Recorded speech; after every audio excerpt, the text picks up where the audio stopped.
Shalom warga kerajaan. Declaring the mandate of the king. Mandate itu apa? Seperti saya katakan pada waktu sebelumnya tentang suara gembala. Ini bukan ide orang Kristen. Mandate itu perintah seorang raja untuk dilaksanakan. Ada dua mandat bagi warga kerajaan. Pertama, Markus 16 itu mandat penginjilan. Untuk memberitakan Injil. Injil apa? Injil kerajaan. Kabar baik tentang kerajaan. Sang raja sudah datang kepada segala makhluk. Tetapi ada mandat budaya. Dan mandat budaya itu jadikan segala bangsa muridku.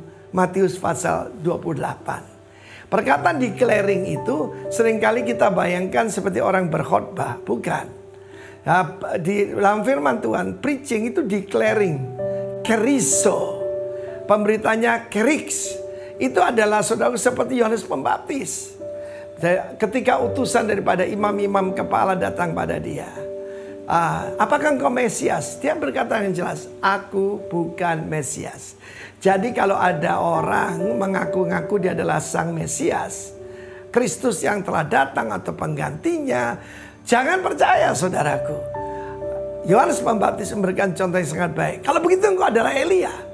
Sebab selain Mesias juga dijanjikan Elia akan datang. Dia bilang bukan.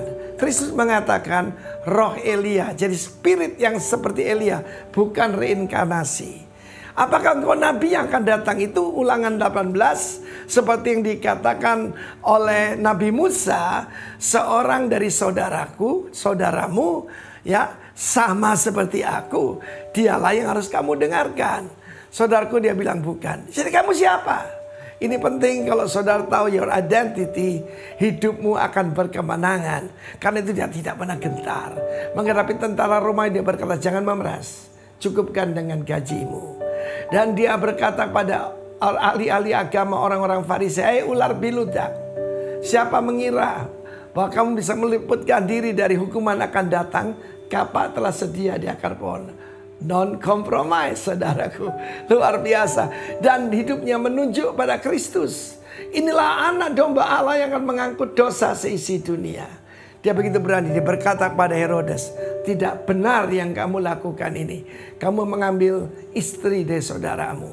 Herodes Antipas mengambil yaitu Herodias, istri daripada Herod Philip, saudara kandungnya. Jadi ini iparnya saudaraku. Dan kebetulan dia yang paling berkuasa. Tapi tidak pernah ada ketakutan pada Yohanes Pembaptis. Pada mana akhir hidupnya? Dia dipancung saudaraku. Ketika Salome menari di pesta yang penuh kemabukan itu. Dan Herodias meminta kepala dari Yohanes Pembaptis. Kenapa dia begitu berani? Dia tahu siapa dirinya. Akulah suara yang berseru-seru di padang belantara. Saudaraku, dia tidak punya gedung. Tidak punya pengikut, tidak mendirikan partai politik, tidak mendirikan agama.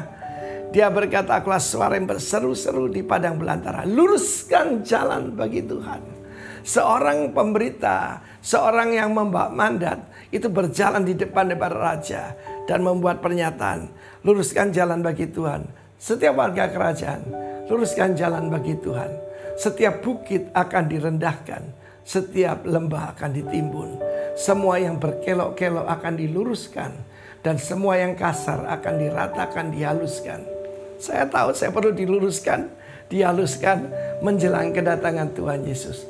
Orang yang menantikan sang raja dan melayani sang raja tidak akan takut pada ancaman dunia ini. Dan hidupnya akan lurus. Dan Yesus berkata tentang Yohanes Pembaptis, dari yang dilahirkan wanita, there's none greater than John the Baptist. Apa yang kamu lihat di padang gurun? Ya, apa yang kamu lihat? Orang yang berpakaian halus ada di istana raja. Tetapi tentang dialah yang pembawa berita daripadaku. Dia seorang keriks. Dia seorang membuat deklarasi, proklamasi. Inilah anak domba Allah. Tuhan memberkati kita semua jadi pembawa berita dan membawa mandat daripada sang raja. God bless you warga kerajaan. Amin. Shalom. Haleluya, senang sekali bertemu dengan jemaat-jemaat terkasih. Boleh sapa kiri kanannya, katakan kamu adalah orang yang dimerdekakan. Kamu adalah orang. Kita mau satukan hati, kita mau berdoa. Terima kasih Tuhan buat berkat dan kebaikan-Mu. Sore hari ini kami boleh ada semua karena anugerah-Mu. Terima kasih buat penyertaan-Mu Tuhan. Kami tahu Engkau hadir di tengah-tengah kami dan Engkau akan beracara Tuhan. Engkau yang mengurapi setiap kami Tuhan, supaya kami boleh fokus dengar-dengaran akan Engkau. Di dalam nama Yesus.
You working, even when I don't feel it, you working. You never stop working. You never stop working. Even when I don't see it, you working. Even when I don't feel it, you working. You never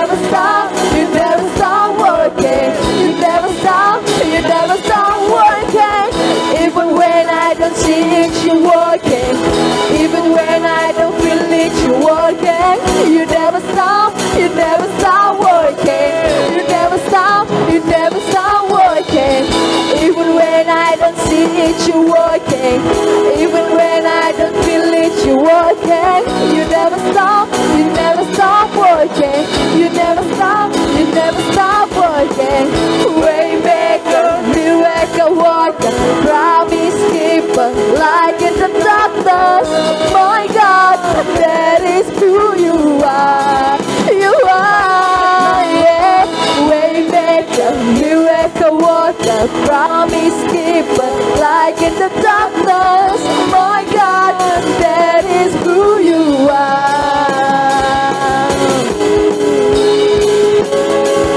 Kami sembah Engkau, Kaulah jalan kebenaran, Kau keselamatan Tuhan.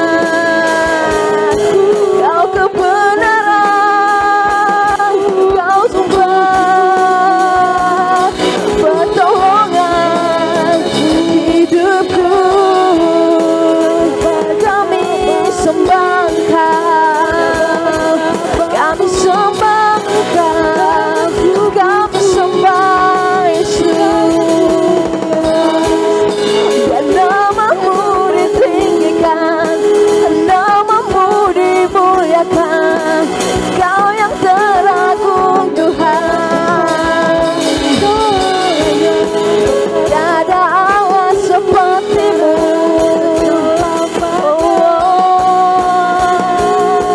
Kau layak disembah. Kaulah jalan kebenaran, Kau kehidupanku yang selalu ku andalkan Tuhan. Kami sembah Engkau, kami tinggikan Engkau selamanya. You are waymaker, miracle worker, promise keeper, light in the darkness. My God, that is who you are. You are, yeah. Waymaker, miracle worker, promise keeper, light in the darkness. My God, that is who you are. You are waymaker, miracle worker, promise keeper, light in the darkness. My God, that is who you are. Yes, you are waymaker, miracle worker, promise keeper, light in the darkness. My God, that is who you are. That is who you are. That is who you are. That is who you are. That is who you are. You are. That is who you are. That is who you are. That is who you are. That is who you are. That is who you are. That is who you are. Benar Yesus, hanya Engkaulah jalan kebenaran bagi kami. Hanya Engkau sumber keselamatan bagi kami Tuhan. Kami tahu kami telah dimenangkan dan kami telah dibebaskan. Karena itu kami mau bangkit Tuhan. Kami mau berikan sorak-sorai bagi Engkau, tepuk tangan yang meriah bagi Engkau. Hanya Engkau saja Yesus, Juru Selamat kami. Dalam nama Yesus, haleluya, amin. Masih semangat muji Tuhan? Boleh lambaikan tangannya, katakan wuh. Oleh darah anak domba, oleh kesaksian kita, iblis dikalahkan, kuasanya dihancurkan oleh darah anak domba, oleh darahnya, oleh darah anak domba, oleh kesaksian kita, iblis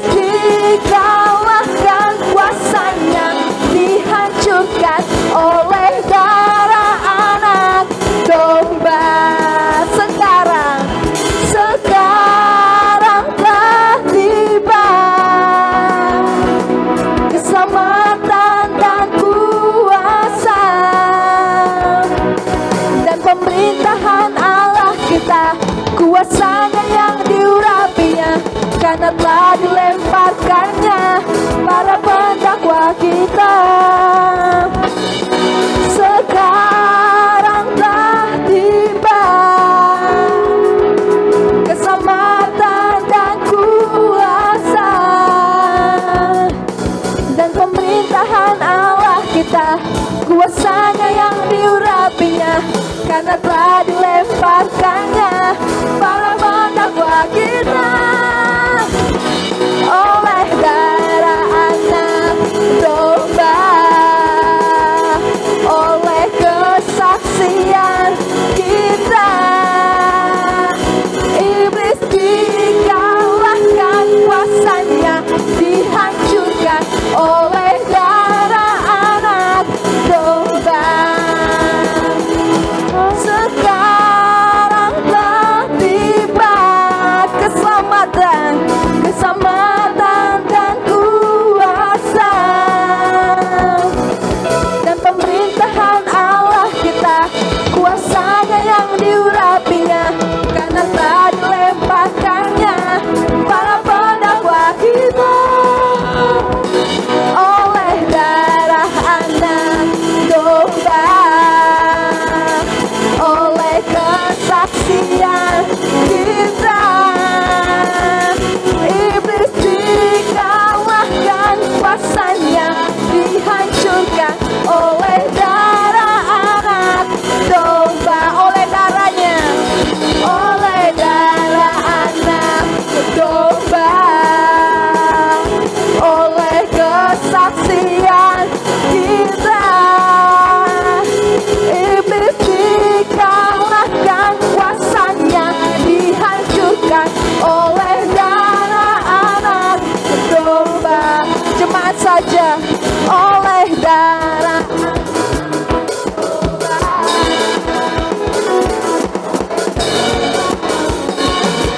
kita,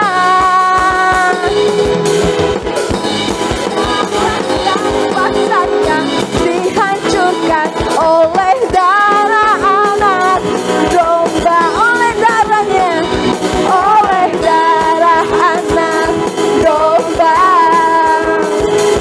oleh kesaksian kita, iblis dikalahkan, kuasanya dihancurkan oleh darah anak domba. Iblis dikalahkan, kuasanya dihancurkan oleh darah anak domba. Iblis dikalahkan, kuasanya dihancurkan oleh darah anak domba.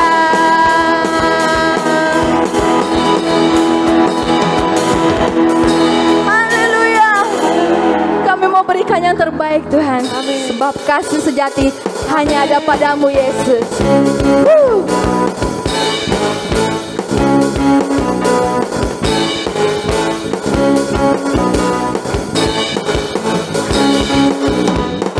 Aku temukan kasih yang sejati tiada pernah berubah, hanya di dalam-Mu Yesus Tuhanku.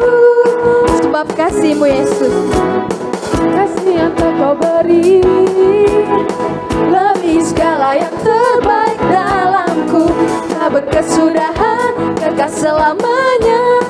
Kami bawa hidup kami Tuhan, ku bawa kepadamu hidupku sebagai persembahan. Terimalah pujian dari hatiku, hanyalah untukmu. Ku beri yang terbaik hanya bagimu, hanya untukmu yang termulia, berkenan bagimu. Biar hidupku bersinar bagi kemuliaan dan keagungan.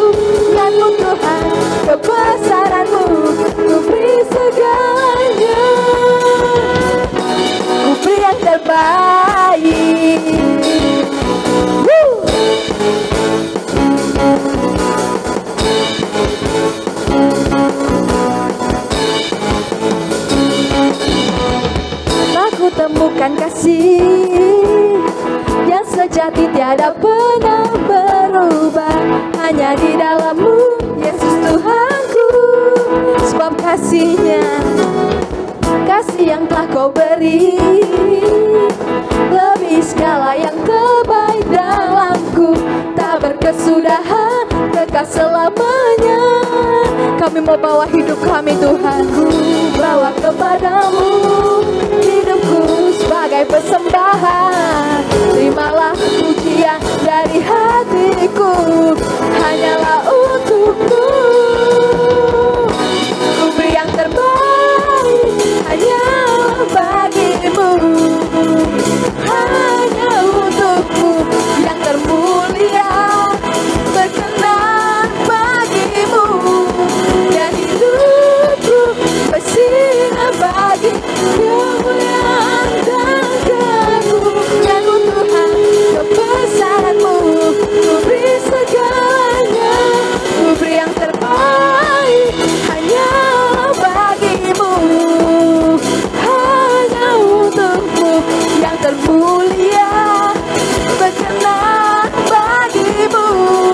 Dan hidupku bersinar bagi kemuliaan dan keagungan Tuhan, kebesaran-Mu. Ku beri segalanya, ku beri yang terbaik. Jemaat boleh goyangkan badanmu ke kiri dan ke kanan, angkat jempolmu, berikan yang terbaik buat Yesus. Pa-pa-para, pa-para-para, pa-pa-para, pa-para-para, pa-pa-para, pa-para-para, pa-pa-para.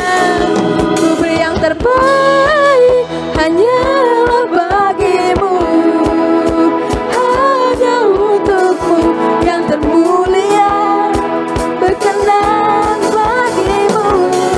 Dan hidupku bersinar bagi kemuliaan dan keagungan Tuhan, kebesaran-Mu. Ku beri segalanya, beri yang terbaik hanya bagimu, hanya untukmu yang termulia, berkenan bagimu. Dan hidupku bersinar bagi kemuliaan dan keagungan-Mu Tuhan, kebesaran-Mu. Ku beri segalanya, ku beri yang terbaik.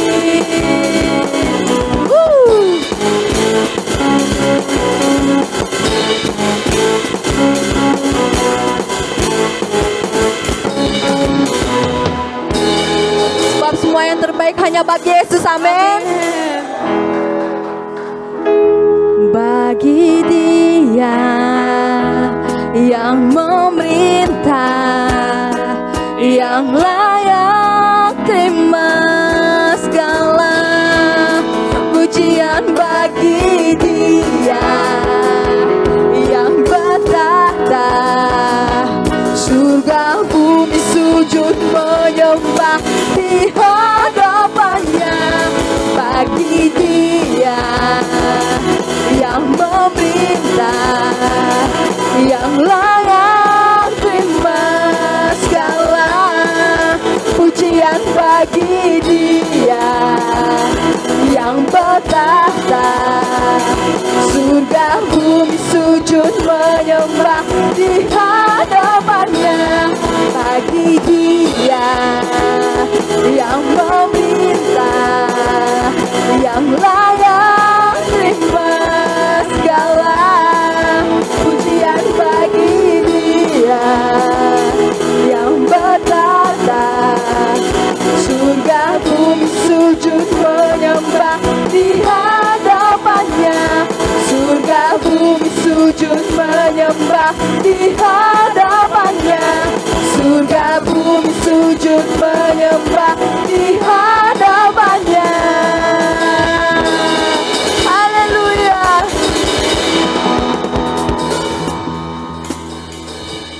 Bagi Dia yang memerintah, yang layak terima segala pujian bagi Dia yang bertahta.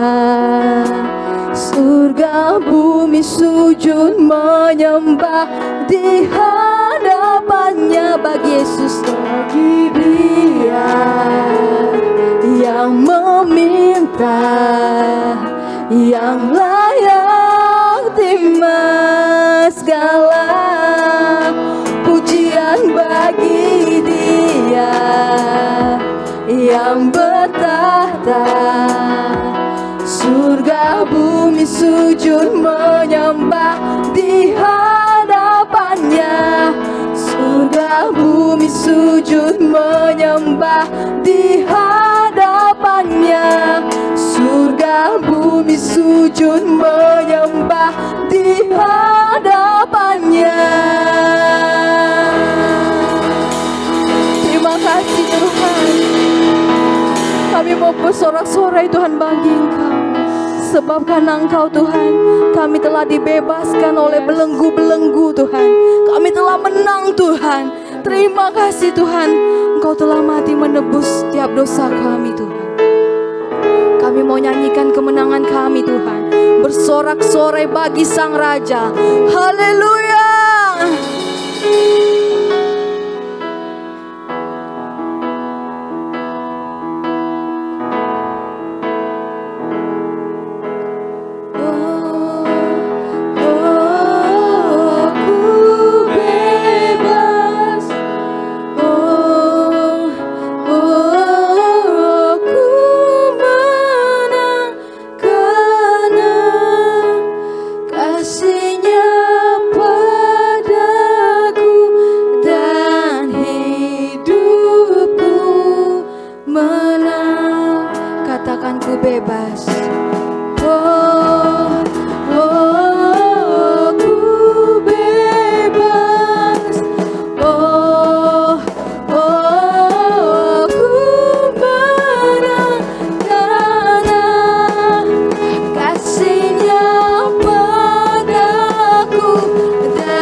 Oh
Karena darah-Mu kami menang Tuhan. Karena penebusan-Mu kami jadi orang-orang yang merdeka. Kami bersyukur Tuhan. Kami orang yang bebas. Kami orang-orang yang merupakan pemenang. Bahkan lebih daripada pemenang. Terima kasih Yesus, terima kasih. Engkau hebat, Engkau dahsyat, dan Engkau luar biasa. Kami percayai satu hal Tuhan, bahwa perkataanmu menentukan kehidupan kami. Firman-Mu memerdekakan kehidupan kami. Kebenaran-Mu memerdekakan kehidupan kami. Sekarang juga Tuhan, kami siap Tuhan dibebaskan melalui firman-Mu. Berbicaralah kepada kami, sehingga belenggu-belenggu kehidupan kami terlepas. Dan Tuhan penguasa kehidupan kami, menjadikan kami pemenang, bahkan lebih daripada pemenang. Terima kasih Tuhan, di dalam nama Tuhan Yesus. Mari kita yang siap mendengarkan firman Tuhan, sama-sama kita katakan, amin. Shalom. Wow, merdeka. Yes, dahsyat. Wah, ini memang dari pagi suara sudah mulai hilang karena lumayan split dari tanggal 17, 18, lalu 19:0, 20 ada pelayanan, hari ini 21 pagi dan sore. Puji Tuhan masih bisa berdiri di sini karena kemerdekaan yang daripada Tuhan memberikan kekuatan. Amin. Yes. Kita baru-baru ini merayakan kemerdekaan. Luar biasa, kemerdekaan Indonesia yang ke-77. Nah, kita tahu bahwa untuk mencapai kemerdekaan ini, bahkan bangsa Indonesia mengalami perjuangan yang begitu panjang. Dijajah sama Belanda kurang lebih 350 tahun. Dijajah sama Jepang kurang lebih 3,5 tahun. Dan Indonesia terus berperang, Indonesia terus berjuang sampai akhirnya mendapatkan kemerdekaannya. Yang lalu-lalu, minggu-minggu yang lalu, 2 minggu belakangan terakhir ini, saya menyampaikan tema tentang declaring the King's Mandate. Dan saya gambarkan, saya bawa dalam satu bab awal di 2 minggu pertama, bagaimana kita harus mendeklarasikan peperangan kita terhadap diri kita. Terkadang diri kita ini dikuasai bukan oleh diri kita, bukan oleh Tuhan, tetapi diri kita ini dikuasai oleh dosa. Kita terikat atau terbelenggu oleh masa lalu kita. Kita terikat atau terbelenggu bahkan oleh kesalahan-kesalahan yang sering kali kita lakukan berulang dan berulang. Lalu saya sampaikan kisah tentang peperangan yang dilakukan oleh bangsa Israel melawan orang-orang Filistin. Di mana waktu itu orang Filistin yang bernama Goliat, dia berdiri di depan dan mengolok-olok barisan tentara Allah. Saya bagikan ada 4 poin. Bagaimana Daud bisa mengalahkan Goliat di dalam peperangannya. Dia mendeklarasikan keberaniannya. Dia menyatakan imannya. Lalu dia menyatakan nama Tuhan di dalam peperangannya. Dan dia menyatakan kemenangan yang dia dapatkan daripada Tuhan. Waktu dia potong lehernya si orang Filistin itu yang bernama Goliat. Saya akan melanjutkan bab berikutnya dari apa yang saya mau bagikan tentang declaring the King's Mandate. Dan ini masih berkaitan dengan cerita tentang Daud dan Goliat. Saya akan bagikan sebuah ayat firman Tuhan untuk menjadi dasar. Kenapa penting kita untuk menyatakan hal-hal yang akan saya sampaikan berikut ini. Boleh minta tolong Nil? 1 Samuel 17 ayat yang ke-9. Jika ia dapat berperang melawan aku dan mengalahkan aku, ini Goliat yang ngomong sama orang-orang Israel. Diperhadapkan, di satu sisi ada orang Filistin dan di sisi yang lain ada orang Israel. Lalu Goliat bilang, jika ia dapat berperang melawan aku dan mengalahkan aku, dia tantang 1 lawan 1 sama orang Israel. Maka kami akan menjadi hambamu. Tadi pagi saya sampaikan kata hamba dia tidak pakai kata doulos di sini. Tetapi dia pakai kata ehben. Ehben itu memiliki arti a bondman. A man in a bondage. Kalau kita tahu bondage. Bondage itu seperti belenggu yang pakai rantai. Kalau kita cari di Google, cenderung gambar yang keluar itu akan seperti borgol-borgol. Dan biasanya itu dipakai untuk sexual harassment biasanya. bondage, belenggu kaki, belenggu tangan, bahkan belenggu leher. Jadi bisa diikat di kiri, di kanan, atau dimanapun. Nah, Eben yang dimaksudkan dengan menjadi hamba ini, yang berarti bahwa kalau orang Israel yang diutus untuk maju berperang kalah, maka mereka tidak lagi menjadi orang merdeka. Tetapi orang Israel akan di bawah kuasanya Goliat atau di bawah kekuasaannya orang-orang Filistin. Ceritanya seperti itu.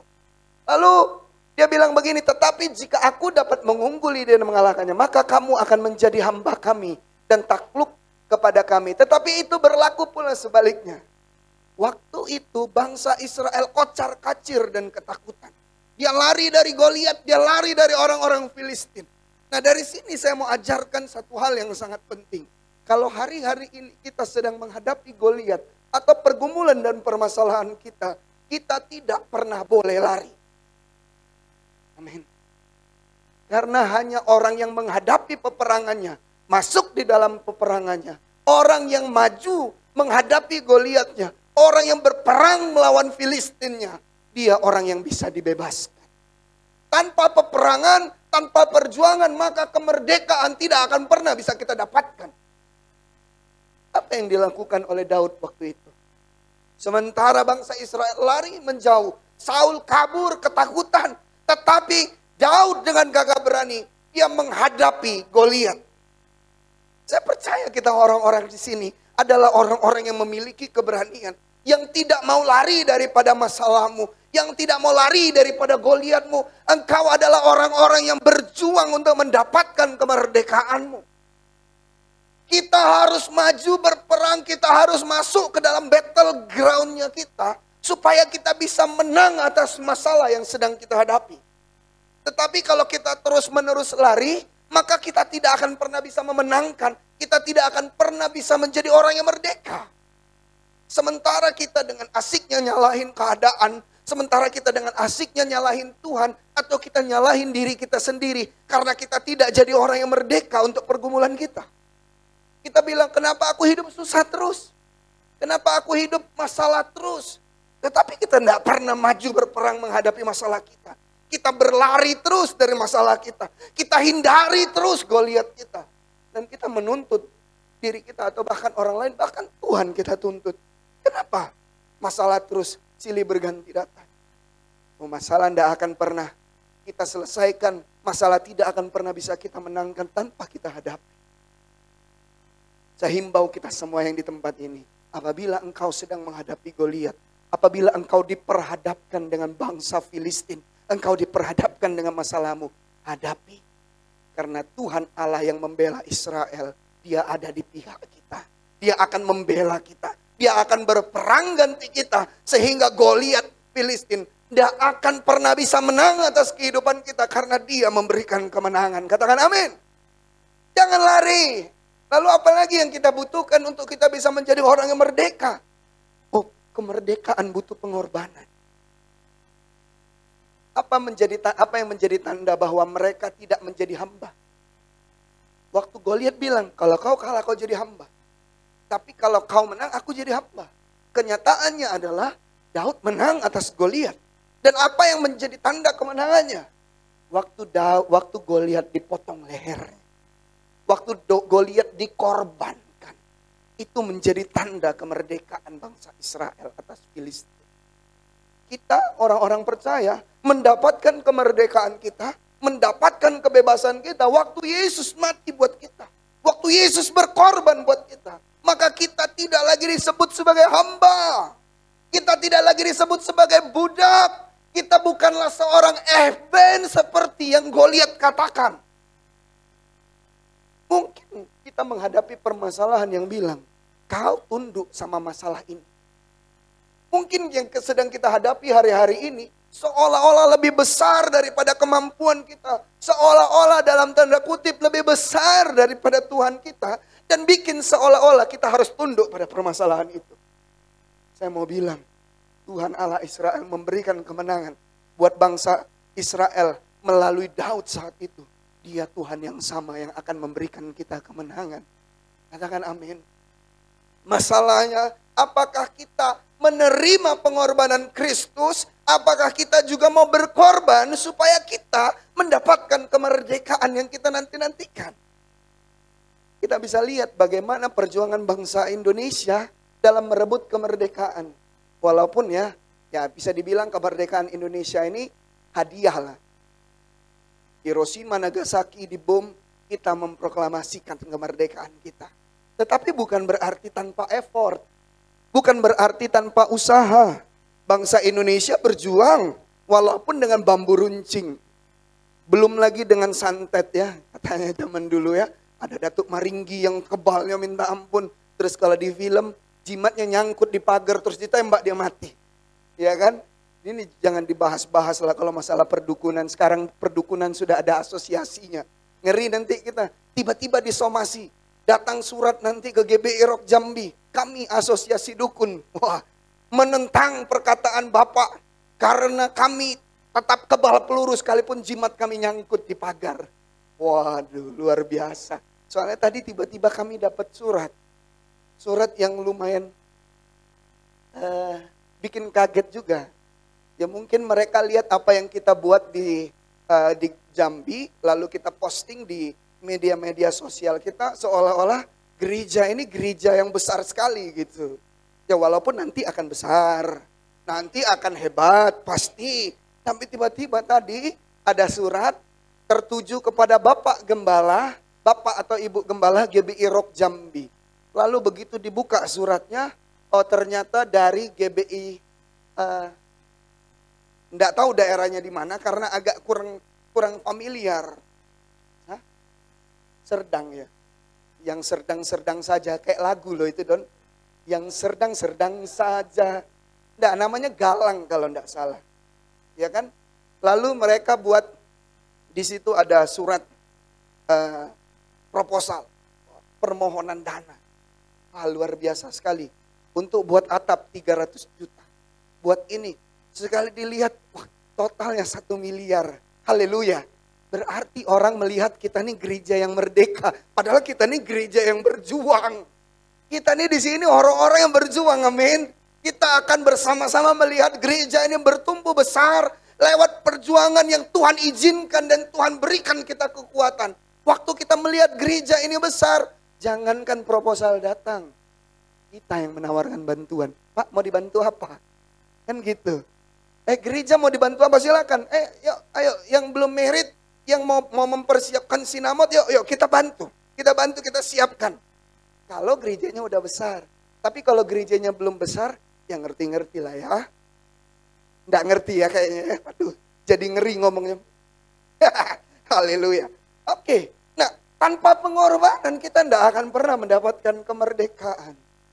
Kita mendapatkan pengorbanan Kristus, maka kita pun harus jadi orang-orang yang siap berkorban.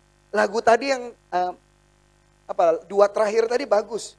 Ku beri yang terbaik. Agak ini ya. Padahal Koko sayang-sayang lo mau minum ini, dia dengan gampangnya buka. Kau enggak lihat botol minum Koko di bawah situ?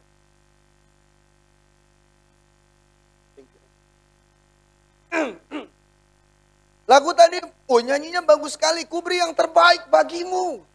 Loh, kita bisa memberikan yang terbaik buat Tuhan karena kita sudah menerima yang terbaik dari Tuhan. Katakan amin. Kita menerima pengorbanan dari Kristus, maka kita pun harus berkorban.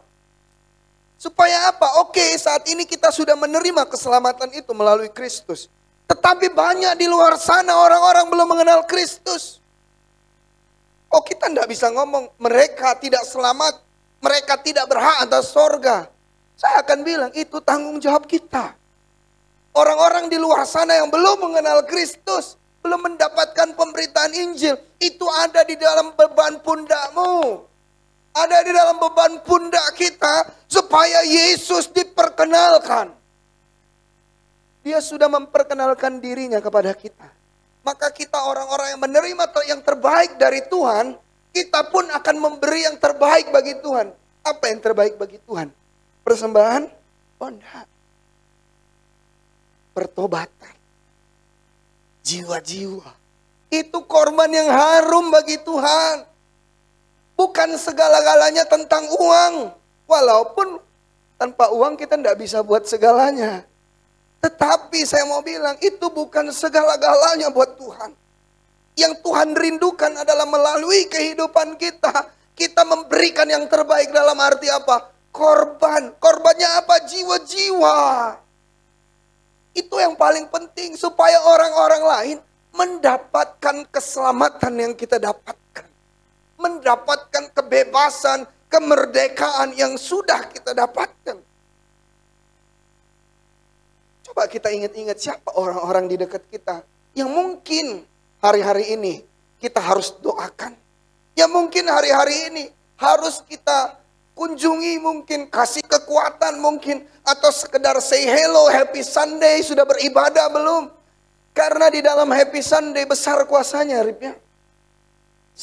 Satu tahun yang lalu kalau tidak salah, cuman gara-gara ngomong happy Sunday, satu keluarga dipulihkan. Cuman dari sekedar nge-WA, happy Sunday Pak, keluarga itu dipulihkan. Hanya dari satu hal yang kecil. Apalagi kita orang-orang yang mau peduli dengan orang lain. Kita bisa melihat hubungan dan permasalahan di dalam sebuah keluarga atau bahkan di luar hal yang lain pun, itu pun bisa Tuhan merdekakan dari hal yang kecil yang kita lakukan. Nah, lewat cerita ini tentang kita bicara tentang Goliat dan Daud, waktu dia bilang, kalau kau kalah, kau jadi hamba. Kalau kau menang, aku jadi hamba. Ini bicara tentang ada hubungan yang terikat, ada keterikatan, ada belenggu. Nah, waktu Daud menang, dia bawa kepalanya Goliat kemana-mana. Itu menyatakan kemerdekaannya. Itu menyatakan kebebasan bangsa Israel atas orang-orang Filistin. Nah, hari ini yang saya mau bagikan poin yang pertama adalah declaring your freedom. Saya ambil dari bacaan Yohanes 8 ayat 30 sampai 36. Tapi di bagian ini saya akan coba lebih cepat. Di bagian ini bab-babnya. Ada beberapa hal yang akan sangat berkaitan satu sama lain. Kenapa kita harus menyatakan kemerdekaan kita di dalam Kristus. Nah, mari kita buka ayatnya.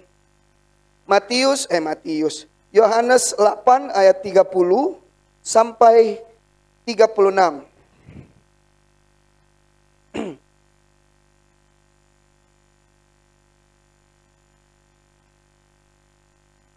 Saya akan cepat untuk sampaikan supaya saya bisa masuk ke poin berikutnya. Supaya yang datang pagi itu bisa dapat sesuatu yang baru juga. Nah, judulnya adalah kebenaran yang memerdekakan. Firman Tuhan bilang begini, setelah Yesus mengatakan semuanya itu, banyak orang percaya kepadanya. Maka katanya kepada orang-orang Yahudi yang percaya kepadanya, jikalau kamu tetap dalam firman-Ku, kamu benar-benar adalah muridku. Dan kamu akan mengetahui kebenaran. Waktu kita tetap di dalam firman Tuhan, kita akan mengetahui kebenaran. Dan kebenaran itulah yang akan memerdekakan kita. Siapa firman? Firman dalam Yohanes 1 firman Tuhan bilang begini. Pada mulanya adalah firman, firman telah menjadi manusia dan firman itu adalah Allah sendiri. Jadi dalam hal ini Yesus mau berkata, waktu engkau tetap tinggal di dalam aku, maka engkau akan tahu kebenaran. Siapa kebenaran itu? Kebenaran itu bicara tentang firman Tuhan. Kebenaran itu bicara tentang Yesus sendiri. Karena Tuhan, Yesus satu-satunya Tuhan yang bisa ngomong dengan tegas. Dia nyatakan tidak ada satupun orang-orang dari agama lain atau dari kepercayaan manapun yang bisa dengan tegas katakan ini. Akulah jalan dan kebenaran dan hidup. Yesus berkatakan, akulah kebenaran itu. Dalam hal ini saya mau bilang, satu-satunya yang bisa memberikan kemerdekaan hanya Yesus. Tidak ada hal lain yang bisa memerdekakan kehidupan kita. Oh oke, dunia bisa memberikan kemerdekaan. Dalam hal apa? Dalam hal yang fana. Dalam hal yang sementara. Orang yang narkoba mungkin lewat rehabilitasi bisa sembuh dari narkoba. Orang yang kecanduan pornografi cukup tidak dikasih kuota, tidak dikasih HP misalnya, tidak bisa lagi ngelihat hal-hal yang sifatnya porno. Dalam beberapa bulan mungkin bisa sembuh. dunia bisa tawarkan itu. Tetapi perlu kita ketahui bahwa hanya ada satu pribadi yang sanggup menyempurnakan kemerdekaan kita. Hanya ada satu pribadi yang sanggup melengkapi kehidupan kita. Di mana di dalam kehidupan kita ada satu space yang kosong yang hanya bisa diisi oleh Roh Tuhan sendiri. Waktu Roh Tuhan itu masuk di dalam kehidupan kita melalui firman-Nya, melalui kebenaran yang kita dapatkan, maka kita benar-benar jadi orang yang merdeka. Tanpa Roh Tuhan, Rehab itu bisa balik lagi. Tanpa Roh Tuhan, waktu diambil HP-nya, waktu tidak dikasih kuota, sementara saja dia bisa lepas dari keterikatan itu. Tetapi karena Tuhan tinggal di dalam kehidupannya, terus membisiki kehidupannya, terus ngomong, nak jangan lakukan itu, nak jangan lakukan itu. Maka kita bisa jadi orang yang benar-benar merdeka. Masalahnya, kita seringkali tidak biarkan Tuhan tinggal menguasai kehidupan kita. Kita tidak mengisi kehidupan kita dengan firman Tuhan. Yang akhirnya bikin apa? Oh, kita seringkali jatuh lagi, jatuh lagi, jatuh lagi. Belum lagi ditambah dengan pergaulan kita yang tidak kita batasi, yang tidak kita filter. Dan akhirnya kita ketemu dengan circle-circle yang sama terus. Akan sangat sulit bagi orang yang narkoba misalnya, itu untuk bisa lepas dari keterikatannya, sementara gaulnya masih sama-sama pecandu. Akan sulit bagi kita untuk lepas dari kecanduan alkohol, sementara kita buka lapo tua. Ya hari-hari kita lihat tua kan, enggak mungkin lah. Ya tua kita harus tahu juga kualitasnya kan, ya kita minum, ya lumayan lah buat ngangetin badan. Lama-lama bukan cuma anget, akhirnya jadi panas. Karena apa ya, kita hari-hari ngeliatin itu terus. Ya puji Tuhan kalau hari-hari ini kita enggak buka lapo tua ya. Tetapi kita jadi pengisi lapo tua. Dan enggak apa-apa. Yang penting kita tahu batasan-batasannya. Karena firman Tuhan juga dengan jelas dan tegas dia bilang begini. Tambahkan sedikit anggur di dalam airmu. Karena tidak baik pencernaanmu. Tetapi sedikit. Jangan terlalu banyak. Kalau terlalu banyak akhirnya kita jadi keenaan. Jadi cari-cari alasan. Aduh perut aku tidak enak. Setiap hari perutnya tidak enak. Setiap hari pencernaannya tidak enak. Mah perutku tidak enak. Kayaknya boleh lah ini tua 1 botol. Mah pencernaan aku tidak baik. Kayaknya aku masuk-masuk angin. Cuaca dingin. Bolehlah kali. Coba dulu kita lihat ke laponya si Tanggang misalnya. Ke laponya yang mana lah. Akhirnya kita beli 1, ternyata ada kawan-kawan datang, tidak cukup 1 botol, akhirnya jadi berbotol-botol. Kan gitu. Kita tidak akan pernah bisa merdeka kalau hari-hari yang kita lihat adalah sesuatu yang terus mengikat kita. Nah maka kita harus pintar-pintar. Nah, lalu firman Tuhan bilang begini, jikalau kamu tetap di dalam firman-Ku, kamu benar-benar adalah murid-Ku. Dan kamu akan mengetahui kebenaran. Dan kebenaran itu akan memerdekakan kamu. Nah ini ada satu hal yang saya harus ulangi hari ini. Yang saya harus tegaskan di sore hari ini. Jadi begini. Bagaimana awalnya Yesus mengajarkan tentang kemerdekaan bagi orang-orang Yahudi. Sementara waktu dia sampaikan tentang kemerdekaan itu orang-orang Yahudi. Jadi kaget. Loh aku kan keturunan Abraham. Aku bukan hamba daripada siapapun. Ternyata yang dimaksudkan oleh Yesus itu ada penegasan-penegasan di bagian-bagian tertentu yang dimana kita harus terbebas oleh karenanya. Di dalam ayat yang pertama sampai yang ke-11, Yesus diperhadapkan oleh seorang perempuan yang berzina. Jadi ceritanya dia baru masuk ke dalam bait Allah, lalu datanglah ahli Farisi dan ahli Taurat dan orang-orang Farisi. Dia bawa satu orang yang baru tertangkap basah melakukan perzinahan. Saya jelaskan sekali lagi ya, tertangkap basah melakukan perzinahan. Yang artinya bukan terduga, bukan tersangka, tetapi benar-benar tertangkap basah melakukan perzinahan. Datanglah orang Farisi dan ahli-ahli Taurat itu menghadap Yesus dan mau menjebak Yesus. Dibilanglah sama Yesus, Sus, ini loh, kan akrab kan. Ya itu yes juga boleh kali ya. Ya. Karena mereka tidak panggil Yesus guru. Yang panggil guru itu cuma murid-murid. Jadi seringkali kalau kita baca percakapan antara orang Farisi dengan ahli Taurat dan orang-orang Saduki kepada Yesus, itu tidak ada panggilan yang spesifik sebenarnya. Jadi tidak ada salahnya saya bilang kayak gitu. Sus, ini loh ada orang yang berdosa nih, dia melakukan perzinahan nih. Nah menurutmu bagaimana? Yesus tidak pedulikan itu. Kenapa dia tidak pedulikan itu? Karena dia tidak begitu mementingkan dosa kita. Karena apa? Ya oke, Yesus benci sama dosa manusia. Tetapi Yesus mencintai orang-orang yang berdosa. Jadi bagian dosa itu hanya bagian kecil yang tidak terlalu penting. Yang bisa mengganggu kasihnya kepada kita. Tinggal kita aja, kita hidup di dalam dosa, kita tetap tinggal di dalam dosa, atau kita mau balik kepada Yesus. Itu pilihannya. Kadang-kadang kita nih, diajak pelayanan malah bilang, aku masih belum pantas lah. Aku belum layak lah. Aku nih masih banyak dosa. Udah tahu berdosa tapi masih terus lakukan dosamu. Bukannya meninggalkan dosa dan melakukan pelayanan, tetapi meninggalkan pelayanan untuk hidup di dalam dosa. Ini yang hari-hari ini bikin kita jadi miris. Waktu diperhadapkan dengan itu, Yesus cuma nulis-nulis di tanah. Yesus cuma nulis-nulis di tanah, lalu dia diam saja. Orang-orang pada nungguin. Terus waktu dia nulis-nulis, orang-orang pada bilang lagi. Jadi gimana Sus? Kalau menurut hukum Musa, kalau menurut tradisinya, ini orang harus dilempar dengan batu. Ini orang harus dirajam dengan batu. Lalu Yesus bilang, ya udah kalau gitu gini aja.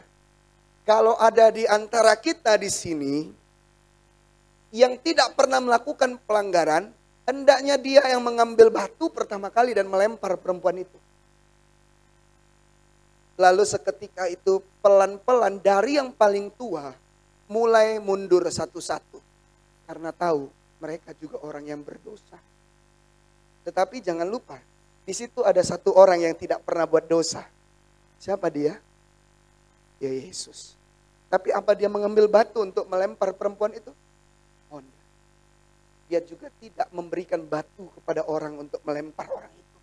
Nah kadang-kadang kita nih gawatnya, kita nih diperhadapkan dengan ada pengakuan dosa dari orang. Atau kita tahu pelanggaran orang. Atau kita tahulah aib orang. Kita bukan bilang, kita juga berdosa, jangan hakimi dia. Tapi kita malah ngasih tahu orang dan ini ngasih batu nih. Nih, ini batu kau lempari dia. Tetapi teladan yang Tuhan Yesus bilang dan Tuhan Yesus ajarkan adalah kita nih, kalian, orang-orang yang ada di sini juga tidak lebih baik. Cuma masalahnya aibmu tidak kelihatan aja. Dan kau ambil batu kalau kau tidak melakukan pelanggaran dan hukum dia terlebih dahulu. Waktu itu Yesus bilang apa sama perempuan itu? Ya udah, aku pun tidak menghukum engkau. Padahal dia berhak untuk menghukum orang itu. Karena dia tidak melakukan pelanggaran. Dia tidak pernah melakukan dosa. Tetapi dia bilang, pergilah. Jangan buat dosa lagi. Jangan buat itu lagi. Pergilah, berubahlah, tinggalkanlah dosamu. Aku tidak menghukum engkau. Nah, dalam bacaan ayat yang ke-32, ini sebenarnya relate sekali dengan pembahasan di ayat yang 1 sampai yang ke-11. Kalau dalam terjemahan bahasa Inggris, dia bilang begini. It will release true freedom into your lives. Ini akan melepaskan sebuah kemerdekaan yang kekal. Kemerdekaan yang benar-benar merdeka ke dalam kehidupanmu. Dalam hal apa? Kalau dalam terjemahan bahasa Inggris dia jelaskan dengan tegas. Ada beberapa hal yang Yesus mau bagi kita, bagi orang Yahudi dan bagi kita. Itu terlepas untuk bondage of our past. Belenggu masa lalu. Dengan jelas di sini, tadi saya sudah kasih lihat Ibu Tabita. Bu, saya akan sampaikan tentang ini. Mungkin ini tidak dijelaskan di dalam ayat ini. Tetapi ini tertulis di dalam firman Tuhan dalam terjemahan bahasa Inggris. Jadi apa yang saya sampaikan bukan maunya saya. Tetapi ini maunya firman Tuhan. Ini kebenaran. Dan kebenaran itulah yang akan memerdekakan kita. Katakan amin. Ini dia bilang tentang bondage of our past. Belenggu masa lalu kita. Kita ini seringkali terikat oleh belenggu masa lalu. yang kita lakukan dengan pelanggaran-pelanggaran yang dahulu dan kita ulangi dan ulangi lagi. Makanya Yesus waktu diperhadapkan dengan perempuan penzina itu, saat itu yang dia hadapi adalah seorang penzina. Dia punya masa kini yang seorang penzina waktu bertemu dengan Yesus. Dia punya masa lalu seorang penzina sebelum dia bertemu dengan Yesus. Tetapi begitu dia bertemu dengan Yesus, Yesus bilang apa? Pergilah, bicara tentang masa depan. Pergilah dan jangan buat lagi. Jangan melakukan kesalahan-kesalahan masa lalumu. Jangan terlanjur nyaman dengan kesalahan-kesalahan masa lalumu. Ini akan kita alami sama seperti bangsa Israel yang keluar dari Mesir dan terus mengeluh, lebih baik aku mati di Mesir. Padahal Tuhan menjanjikan Kanaan. Padahal Tuhan menjanjikan tanah yang berlimpah susu dan madu, tetapi asik terus, mikirin masa lalu terus, mikirin masa lalu terus.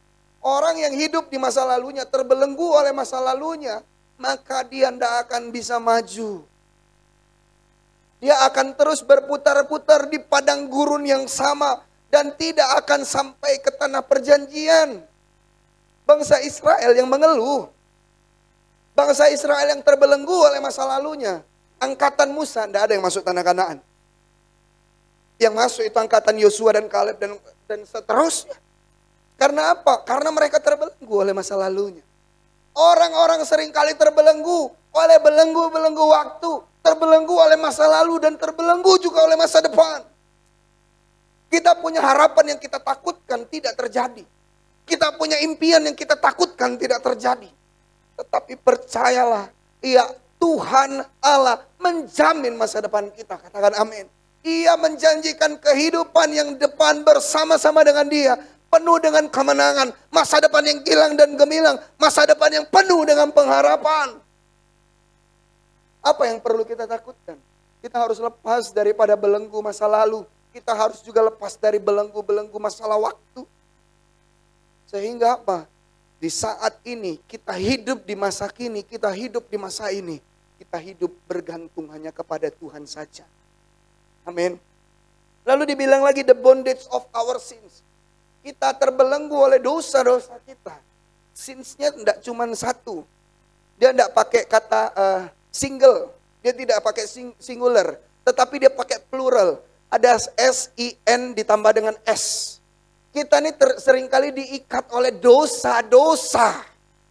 Kita terbelenggu oleh dosa-dosa. Kita lihat waktu orang perempuan yang berzina itu pasti bukan baru pertama kali. Cuman masalahnya ketangkap basahnya mungkin cuman satu kali yang diceritain. Ya namanya perzinahan itu dosa yang sangat mengikat. Saya pernah bagiin waktu itu di date. Saya bilang cowok tuh gampang sekali dia punya power di mulutnya. Cewek itu dia punya kelemahan di mulut, di telinganya. Dia bisa kalau ngomong tentang perzinahan, tentang dosa seksual, dia bisa dengan gampang sekali untuk ngomong, ini dosaku yang terindah yang pernah aku buat sama kamu. Walaupun ini dosa, aku bangga bisa berdosa bersama dengan kamu. Oh, cowok punya mulut manis sekali. Cewek telinganya itu lemah sekali. Dipuji dikit, diangkat dikit, udah terbang. Udah seperti bidadari. Luar biasa. Tetapi kita juga harus lepas dari bondage of our sins yang mengikat kehidupan kita. Dari belenggu-belenggu dosa yang mengikat kehidupan kita. Itu tujuannya kenapa Yesus bilang, di dalam aku ada kemerdekaan. Di dalam firman-Ku, kamu akan mengetahui ada kebenaran yang akan memerdekakanmu. Ada true freedom. Bukan cuman freedom yang pura-pura. Banyak orang yang mengalami atau punya disorientasi LGBT, dia bisa merit. Melayani Tuhan. Tetapi dia tidak mengalami true freedom. Dia hanya pura-pura bebas dengan merit. Artinya apa? Oh, firman Tuhan tidak tinggal di dalam dirinya. Dia hanya pura-pura bertobat. Dia hanya pura-pura bebas. Saya mau bilang kita harus bebas dengan kebebasan yang benar. Dengan true freedom. Tidak hanya dengan bebas yang ecek-ecek, kata orang Jambi. Nah, di dalam Dia kita bisa dapatkan kemerdekaan itu. Lalu dalam hal apa lagi? And the bondage of religion. Ngeri, bahas agama. The bondage of religion. Ada spiritual agamawi. Yang itu kita lihat terjadi pada perempuan penzina itu. Yang memperhadapkan orang yang berdosa itu siapa? Ahli Taurat dan orang-orang Farisi. Orang yang tahu firman. Orang yang tahu kebenaran. Orang yang tahu tentang mana yang baik dan mana yang buruk. Mereka tampil di mana-mana sebagai orang-orang yang alim dan menjadi seorang ulama dimanapun. Pakai baju kebesaran, pakai efod. Kemana-mana pergi dengan tampilan yang sangat alim. Itu roh agamawi. Dan itu terjadi. Kita orang-orang gereja itu suka sekali menghakimi orang lain. Orang Farisi lakukan itu. Ahli Taurat lakukan itu. Dia perhadapkan orang yang berdosa. Hakimi dia. Bukan cuma mereka yang menghakimi orang itu. Menghakimi perempuan berzina itu. Tetapi ahli Taurat dan orang-orang Farisi itu ajak orang lain untuk menghakimi orang itu. Makanya Yesus dengan tegas mengajar kepada orang-orang Yahudi yang menjadi percaya kepadanya. Dia bilang begini. Kau harus lepas daripada roh-roh agamawi. Kita harus lepas daripada roh-roh sok sucinya kita. Sok rohaninya kita. Cukup, saya tadi ada baca di Instagram. Ada perkataan yang bagus. Dia bilang begini. Cukup yang ngeroh itu Roh Kudus aja.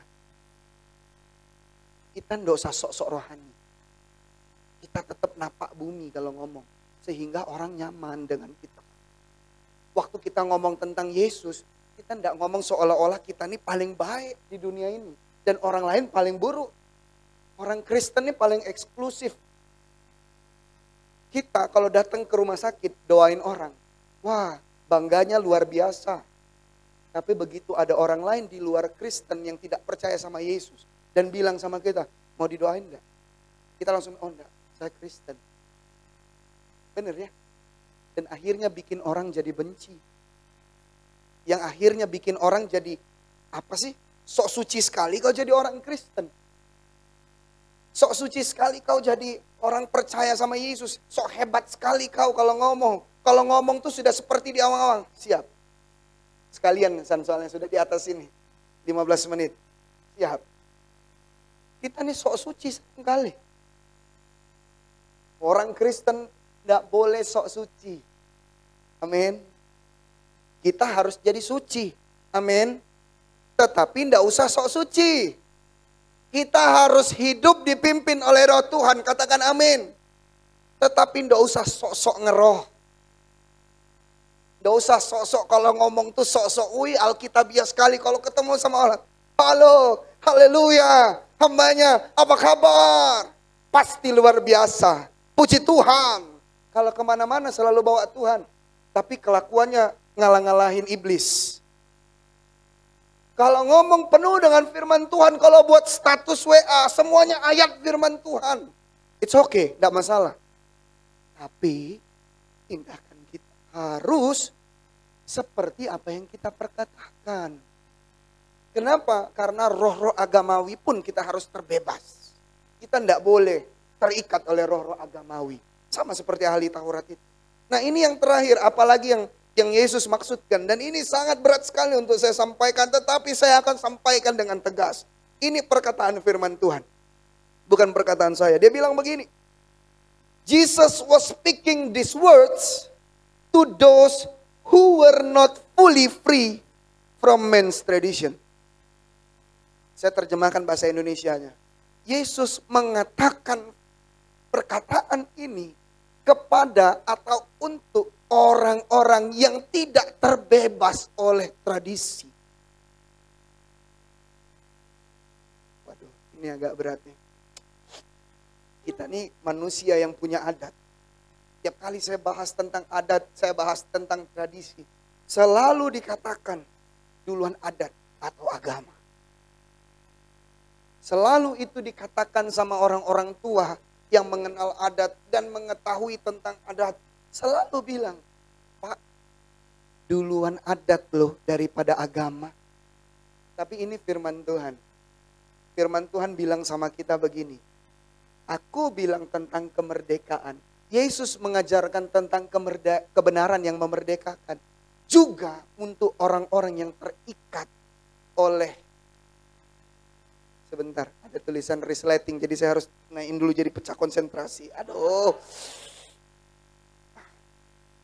Mohon maaf ya. Ya ada yang ngasih tahu resleting. Jadi saya mau ngomong tadi pas baca. Waduh, bahaya nih. Harus terbebas juga dari itu.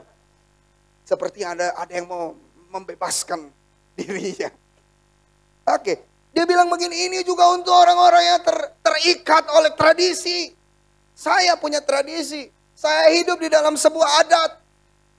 Mami saya orang Manado, papi saya orang Cina. Cinanya Cina banget. Tahu kan kalau orang sudah Cinanya Cina banget, itu tradisi dijunjung tinggi. Adat istiadat itu dijunjung tinggi dan itu sebenarnya baik. Dalam artian apa? Kita orang-orang tua, orang-orang yang punya adat itu seringkali diajarkan bagaimana kita menghormati leluhur kita. Kita seringkali, maksudnya dalam hal ini adat saya lah ya, kita tuh punya panggilan-panggilan khusus. Misalnya untuk paman, untuk tante, itu panggilannya berbeda. Paman nomor 2 ada panggilannya sendiri. Paman yang setingkat dengan kakek, kita ada panggilannya sendiri. Punya lengkap lah kalau untuk itu. Begitu juga dengan orang-orang Batak dan banyak adat yang lainnya. Itu menjunjung tinggi sekali rasa hormatnya sebenarnya. Tetapi firman Tuhan bilang dalam Markus 7 ayat yang ke-7, 6 sampai 9. Markus 7 ayat yang ke-6 sampai yang ke-9. Jawabnya kepada mereka, benarlah nubuatan Yesaya tentang kamu hai orang-orang munafik. Sebab ada tertulis bangsa ini memuliakan aku dengan bibirnya, padahal hatinya jauh daripada aku. Percuma mereka beribadah kepadaku, sedang ajaran yang mereka ajarkan ialah perintah manusia. Perintah Allah kamu abaikan untuk berpegang pada adat istiadat manusia. Yesus berkata pula kepada mereka, sungguh pandai kamu mengesampingkan perintah Allah, supaya kamu dapat memelihara adat istiadatmu sendiri. Mohon maaf buat kita, orang-orang yang terus memegang teguh adat. Saya mau bilang, adat di bawah Tuhan. Tuhan kita adalah Tuhan atas tradisi. Tuhan kita adalah Tuhan atas adat istiadat. Yang kita lakukan adalah perintah Allah. Yang kita lakukan adalah perkataan Allah, bukan perkataan manusia. Kenapa saya bilang ini relate dengan hubungannya waktu perempuan yang berzina itu? Karena waktu perempuan berzina itu diperhadapkan dengan Yesus. Apa yang dikatakan oleh ahli Taurat dan orang-orang Farisi itu? Dia bilang begini, kalau tradisinya Musa, tradisinya bangsa Israel dan hukumnya Musa, itu kalau ada orang yang berzina dilempar, dihukum dengan rajam batu. Saya diajarkan banyak hal tentang adat istiadat orang Cina. Banyak yang sangat baik. Tetapi saya memilih dan memilah mana yang baik untuk saya lakukan. Karena adat, istiadat, tradisi itu buatan manusia. Dan itu terus berubah. Cobalah kita tanya, adat yang ini sama opung ini. Adat yang ini sama opung ini. Itu bisa berbeda pendapat. Itu bisa berdebat mereka masalah adat. Karena apa? Adat itu perkataan manusia, sesuatu yang diciptakan oleh manusia. Contohnya, saya sampaikan juga tadi pagi, saya bilang begini. Saya ini orang yang dari kecil jaga yayasan. Setiap ada orang mati itu selalu saya yang didorong untuk jaga di situ di depan peti. Karena keluarga dari pihak papi itu takut dengan yang begitu-begitu. Dulu kalau kami mau bawa jenazah ke kuburan, kami tidak boleh pakai sepatu. Cuman boleh pakai kaos kaki. Lalu kami tidak boleh pakai baju putih, tidak boleh pakai baju yang cerah. Harus pakai baju putih, biru, hitam atau abu-abu. Lalu kami selalu ada dikasih pangkat. Kalau cucu pakai pangkat tertentu, anak pakai pangkat tertentu. Hari ini, kalau kita lihat penguburan, orang udah pakai sepatu semua. Orang sudah tidak ada yang pakai kaos kaki, harus nginjak putri malu, harus injak batu-batu. Tidak ada lagi. Karena tradisi perkataan manusia, bukan perkataan Tuhan. Kalau perkataan Tuhan mutlak, firman Tuhan itu mutlak. Tapi kalau perkataan manusia dalam hal ini kita bicara tentang tradisi itu masih negotiable. Hari ini sudah pakai sepatu. Hari ini orang-orang yang pakai pangkat itu, pangkatnya udah bisa dititipin di yayasan waktu orang tuanya meninggal. Dan sekarang tidak mesti pakai putih, biru, hitam, abu-abu. Saya bilang, aduh kasihan sekali kalau misalnya orang itu kerja di Telkomsel, Bu. Bajunya merah. Gara-gara bapaknya meninggal, lalu dia tidak bisa pakai baju merah, berhentilah dia kerja. Atau harus cari pekerjaan baru. Saya bilang bukan masalah kita tidak boleh jadi orang yang memelihara adat dan tradisi. Penting untuk jadi orang yang memelihara adat dan tradisi. Tetapi lebih penting lagi bahwa kita tahu bahwa Tuhan kita mengatasi segala hal. Bahkan termasuk adat dan istiadat. Bahkan termasuk tradisi. Layani orang mau menikah. Nias versus Batak. Kenapa saya bilang versus? Karena ini sangat sulit sekali untuk bersatu. Adat mereka masing-masing mereka pertahankan. Dan satu suku merasa adat mereka lebih baik. Yang satu suku lagi tidak mau kalah merasa adat mereka yang harus dipertahankan. Dan akhirnya meritnya tertunda-tunda. Akhirnya bapaknya meninggal, belum merit juga. Dan akhirnya mamanya juga meninggal. Akhirnya barulah mau disepakati kapan meritnya. Gara-gara adat orang tuanya tidak melihat anak ceweknya satu-satunya menikah. Karena mempertahankan adat. Kita juga tidak jarang dengar kan orang batal merit gara-gara sinamot, betul ya? Ki hati-hati Ki, itu di situ minta sinamot enggak? Kalau gereja diberkati kasih tahu rekeningmu ya. Tapi sekarang gereja belum besar, Koko kasih rekening gereja. Enggak bercanda.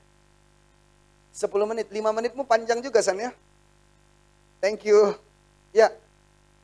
Banyak orang batal merit gara-gara sinamot kan. Tidak mampu menyiapkan sinamot. Kami orang Cina juga punya itu. Waktu kami mau melamar pasangan kami, itu ada permintaan dari keluarga wanita. Biasanya tuh kaleng-kaleng babi. Jadi ya maksudnya gimana ya ngomongnya kaleng-kaleng babi ya. Jadi bukan celengan. Jadi dia tuh ada babi-babi kaleng yang sudah dipotong-potong. Nah itu biasanya keluarga wanita itu minta. Misalnya 12 kaleng babi. Karena kaleng babi itu lumayan mahal. Babi tapi sudah berupa kalengan. Maksudnya bukan babi yang dikutuk jadi kaleng ya. Maksudnya babi di dalam kaleng. Ya pokoknya babi di dalam kaleng lah. Terus belum lagi manis-manisan kayak ting-ting itu loh. Kacang gitu kan. Lalu ada lagi dia minta uang susu. Ada 4 angpau. Ya kurang lebih sama lah kayak sinamot. Jadi kalau kita kasih antar 4 susu lagi. 4 angpau itu nanti mereka akan ambil bagian atasnya 1 lembar dan bagian bawahnya 1 lembar. Itu untuk ditinggalkan. Kalau tidak salah kurang lebih seperti itu. Jadi sisanya mereka akan ambil. Nah biasanya ada nominal-nominal tertentu juga yang memang ditetapkan. Ya walaupun sebenarnya uang susu tidak memastikan kita langgeng, kita bahagia ya. Sinamot juga tidak memastikan kita bisa hidup bahagia dengan pasangan kita. Yang menentukan kebahagiaan kita ya pasangan itu sendiri dan Tuhan. Bukan si sinamot. Ya mungkin yang menerima uang susu dan menerima sinamot itulah yang senang. Begitu ditentukan anakku S2, anakku S1. Walaupun pasangannya S teler, tetapi aku harus menentukan sinamot dengan jumlah tertentu supaya rumahku di keramik. Wah, kan biasanya kayak gitu. Dipakailah untuk bangun buat keramik atau buat WC baru. Biasanya seperti itu supaya diingat-ingat terus. Ini uang sinamot nih. Ini WC ini hasil pernikahan anakku yang pertama. Ini kamar ini pernikahan boruku yang kedua. Nah ini yang ini. Itu seringkali kayak gitu tuh. Supaya ada diingat. Cuman saya mau bilang begini, seringkali adat bikin kita tidak bisa bersatu. Adat membelenggu kehidupan kita. Tetapi Yesus memerdekakan kita. Amin. Yesus satu-satunya Tuhan yang menjanjikan keselamatan dan merealisasikannya itu untuk kehidupan kita. Dan dia tidak pernah paksa kita. Ayo ikut aku ya. Tidak. Dia suruh kita pilih. Mau berkat atau kutuk. Mau hidup atau mau mati. Mau surga atau mau neraka. Makanya hanya di dalam Yesuslah ada kemerdekaan. Bahkan Agama pun membelenggu kehidupan kita. Agama bikin kita tidak bisa bersatu dengan agama yang lain. Gereja pun membelenggu kehidupan kita.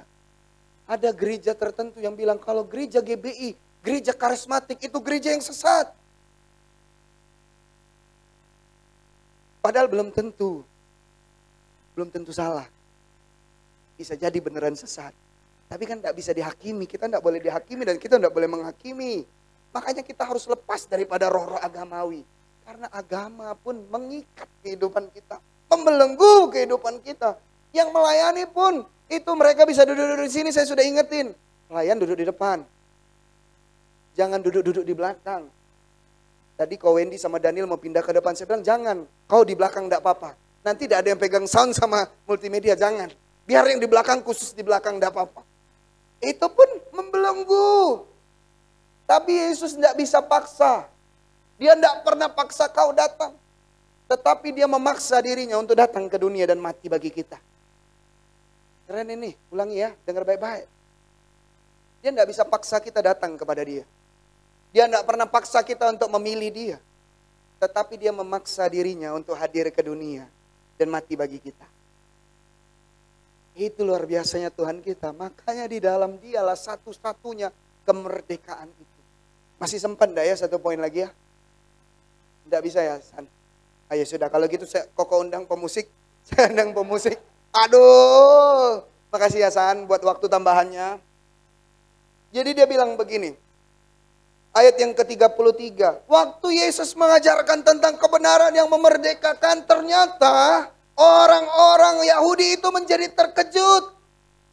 Mereka bilang, loh aku nih loh tidak pernah jadi hamba siapapun. Aku ini keturunan Abraham. Aku tidak pernah menjadi hamba oleh siapapun. Tapi orang Yahudi itu lupa. Kalau sebenarnya bangsa Israel pernah diperbudak 400 tahun di Mesir. Dia menjadi hamba atas bangsa yang besar itu. Dia menjadi hamba untuk bangsa asing itu menjadi penggenapan nubuatan bahwa bangsa Israel akan dibuang dan diperbudak selama 400 tahun oleh bangsa asing. Mereka lupakan itu, tetapi mereka menjadi bangga karena aku keturunan Abraham. Yesus bilang, kalau dalam terjemahan bahasa asingnya dia bilang begini, dalam bahasa Inggrisnya dia bilang begini.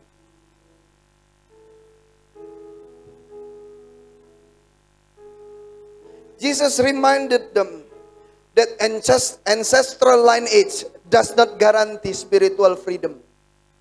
Dia bilang begini, Yesus sebenarnya mau ingetin kepada orang-orang Yahudi bahwa keturunanmu, engkau dari manapun engkau berada, siapapun orang tuamu, siapapun keluargamu, tidak menjamin keselamatanmu.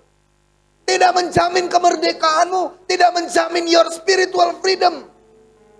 Tetapi di dalam aku dan di dalam firmanku, di dalam kebenaran yang engkau dapatkan lewat pengenalan akan firman yang engkau terima melalui aku, engkau dibebaskan.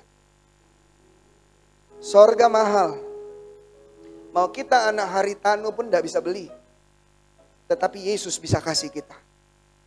Mau kita anak orang terkaya, anak siapapun kita, berasal dari manapun kita, keturunan nabi apapun kita, kalau bukan Yesus, kita tidak dapat spiritual freedom.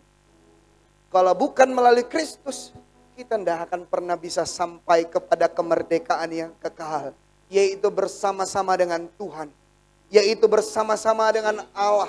Kita kembali kepada Sang Pencipta. Itulah kemerdekaan yang kita nanti-nantikan. Itulah kemerdekaan yang kita tunggu. Bahkan bukan hanya kita saja, tetapi orang-orang di luar sana yang belum mengenal Tuhan.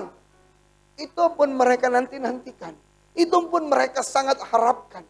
Dan lebih daripada itu saya mau bilang, Tuhan kita mengharapkan semua manusia mendapatkan keselamatan.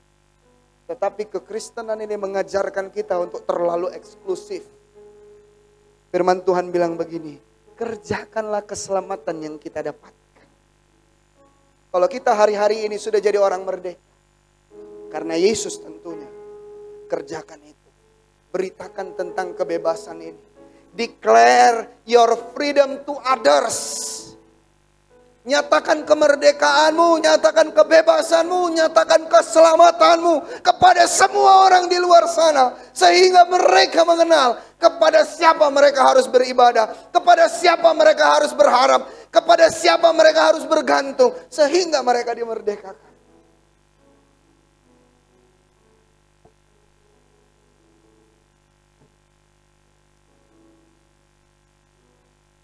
Yang jadi miris hari-hari ini, kita orang Kristen cari selamat sendiri.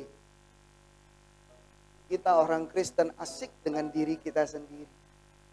Kita tidaklah jadi orang yang hidup di dalam kebenaran. Kita tidak disebut sebagai a true followers. Tetapi kita ini cuma pura-pura baik. Kita ini cuma pura-pura takut Tuhan. Kita ini cuma pura-pura beragama. Kita ini cuma pura-pura hidup di dalam kesucian. Dan kita menganggap semua orang di luar sana tidak layak. Saya mau bilang, kita semua adalah orang-orang yang ditebus dan dibenarkan. Kita benar bukan karena kita hebat. Kita layak bukan karena kita hebat. Kita suci bukan karena kita hebat. Tetapi karena darah Yesus yang tercurah, itu menyucikan kehidupan kita.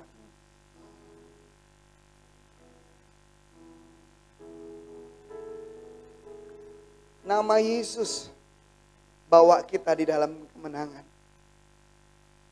Nama Yesus yang memerdekakan kita. Nama Yesus yang buat kita lepas. Saya ajak kita semua belajar sebuah lagu.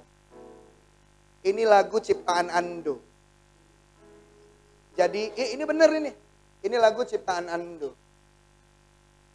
Mungkin boleh ditampilin. Ya mungkin ini kalian imbangi dulu lah. Si Ando akan bernyanyi buat kita dan kita meresapi lagu ini.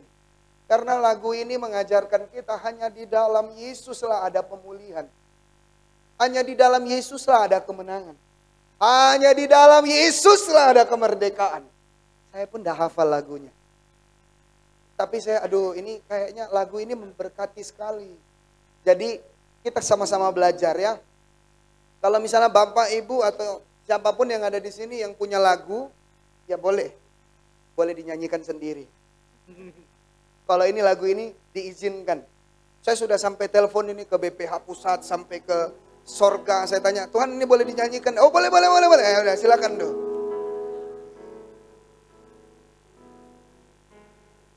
Kita nyanyikan berkali-kali, setelah itu kita sama-sama bangkit berdiri dan kita nyanyikan bersama-sama.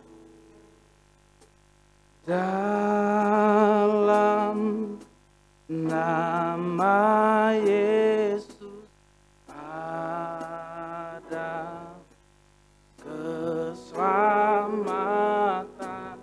Dalam nama Yesus ada kemenangan. Dalam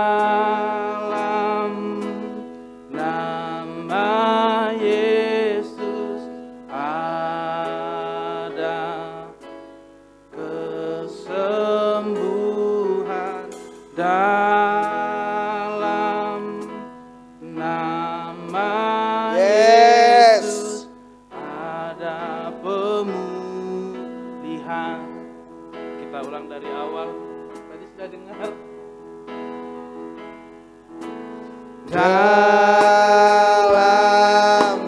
nama Yesus ada keselamatan. Dalam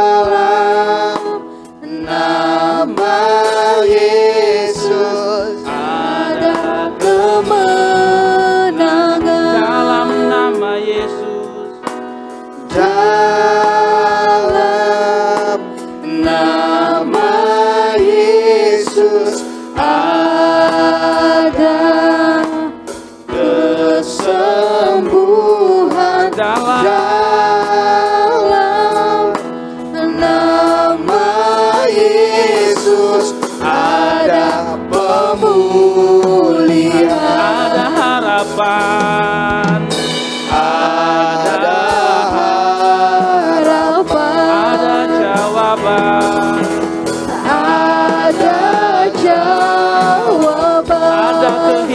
kehidupan.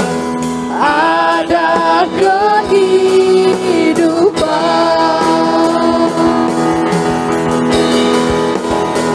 Ku nyatakan imanku tetap teguh, walau dunia tidak berpihak kepadaku. Ku berserah penuh di dalam nama Yesus yang menjamin kemenangan. Ku nyatakan imanku tetap teguh, walau dunia tidak berpihak kepadaku. Ku berserah penuh di dalam nama Yesus yang menjamin. Saya undang kita semua bangkit berdiri. Kita nyanyikan lagu ini sekali lagi. Dalam nama Yesus. Dalam nama Yesus Ada keselamatan.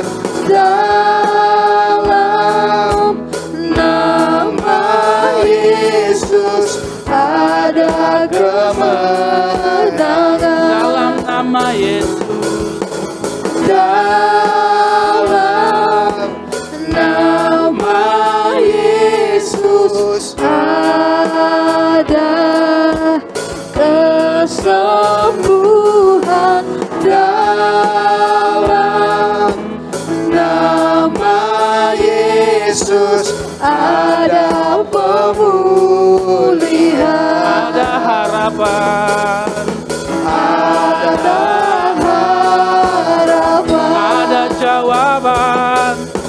Ada jawaban. Ada kehidupan. Ada kehidupan. Katakan imanku tetap teguh, walau dunia tidak berpihak kepadaku. Ku berserah di dalam nama Yesus yang menjamin kemenangan. Ku nyatakan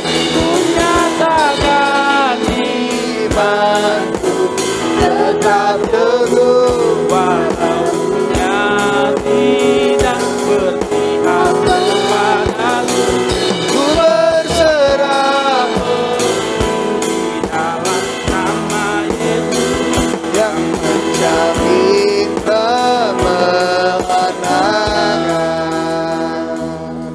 Kami percaya Tuhan, di dalam nama Tuhan Yesus ada keselamatan. Di dalam nama Yesus ada kemenangan.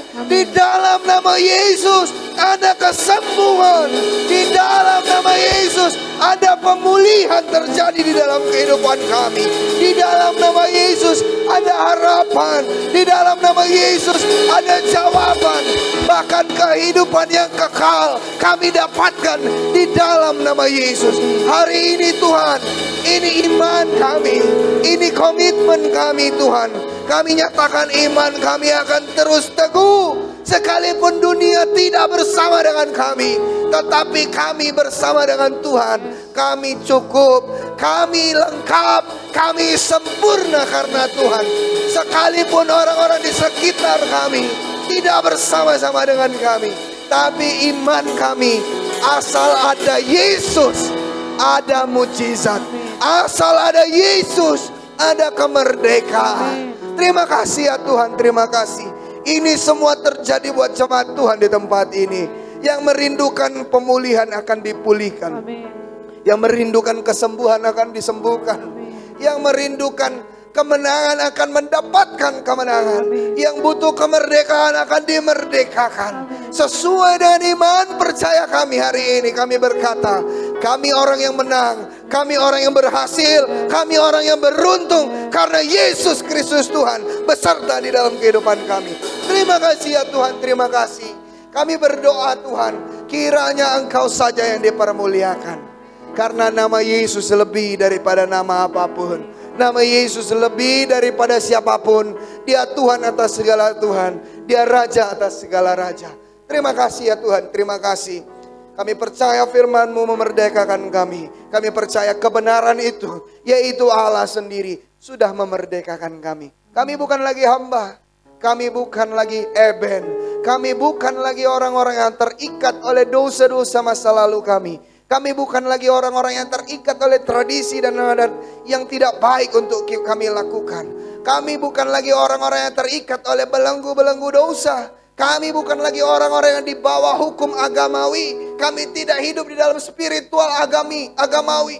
Kami hidup karena Yesus. Kami dimenangkan oleh Yesus. Kami diselamatkan oleh Yesus. Perkataan Tuhanlah yang menentukan kehidupan kami. Maka hari ini kami percaya Tuhan, firman-Mu ialah iya dan amin. Firman-Mu memerdekakan kami. Firman-Mu menguatkan kami. Di dalam nama Tuhan Yesus, mari kita yang diberkati, sama-sama kita katakan amin.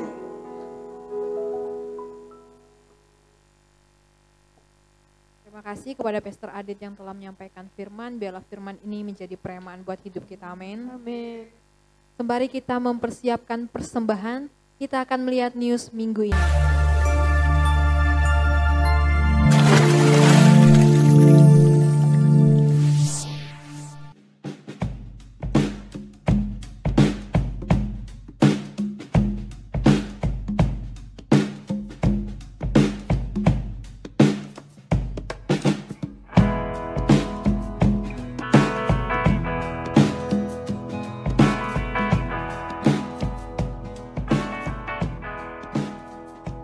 Shalom warga kerajaan, welcome to GBI Rock Jambi.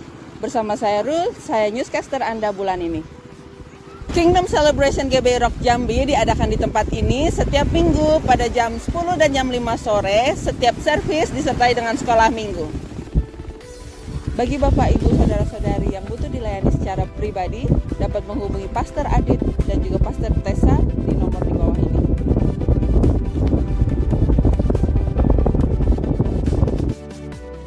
Kingdom Messianic atau Komsel diadakan setiap hari Selasa, Rabu, dan Kamis jam 19.30. Info lebih lanjut dapat menyaksikan tayangan berikut ini.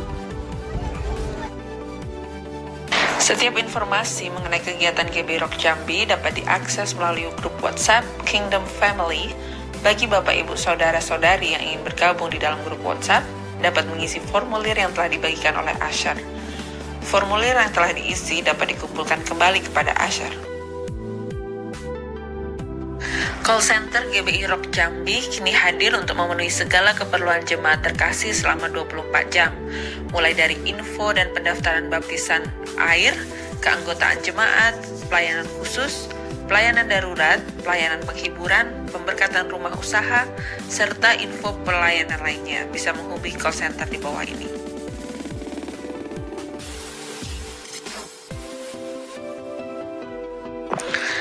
Berikut channel YouTube GBI Rock Jambi. Jangan lupa subscribe, share, dan nyalakan lonceng notifikasinya agar tidak ketinggalan video menarik lainnya.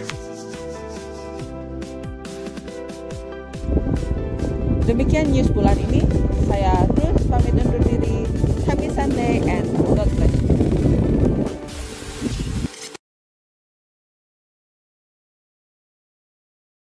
Sebelum kita memberi persembahan, mari sama-sama kita baca ayat yang ada di belakang amplop persembahan kita. Di dalam 2 Korintus 9 ayat 7, demikianlah firman Tuhan berkata, hendaklah masing-masing memberikan menurut kerelaan hatinya, jangan dengan sedih hati atau karena paksaan, sebab Allah mengasihi orang yang memberi dengan sukacita. Amin. Saya undang jemaat untuk bangkit berdiri. Mari kita angkat persembahan kita melebihi kepala sebagai tanda hormat dan syukur kita kepada Tuhan Yesus. Saya mengajak semua jemaat untuk sama-sama kita katakan dengan iman. Kami warga kerajaan Allah. Kami warga kerajaan Allah. Dengan sadar dan percaya. Dengan sadar dan percaya bahwa hidup kami adalah miliknya Tuhan. bahwa hidup kami adalah miliknya Tuhan. Hari ini kami datang membawa persembahan kami. Hari ini kami datang membawa persembahan kami yang terbaik terbaik bagi Tuhan. Yang terbaik bagi Tuhan. Dan kami bawa dengan sukacita. Dan kami bawa dengan sukacita. Yang mau memberi dengan sukacita katakan amin. Bagi Dia Yang memerintah, yang layak terima segala pujian bagi Dia yang bertahta, surga bumi sujud menyembah di hadapannya. Bagi Dia yang memerintah, yang layak terima segala pujian bagi Dia yang bertahta, surga bumi sujud menyembah di hadapannya. Surga bumi sujud menyembah di hadapannya. Surga bumi sujud menyembah di hadapannya.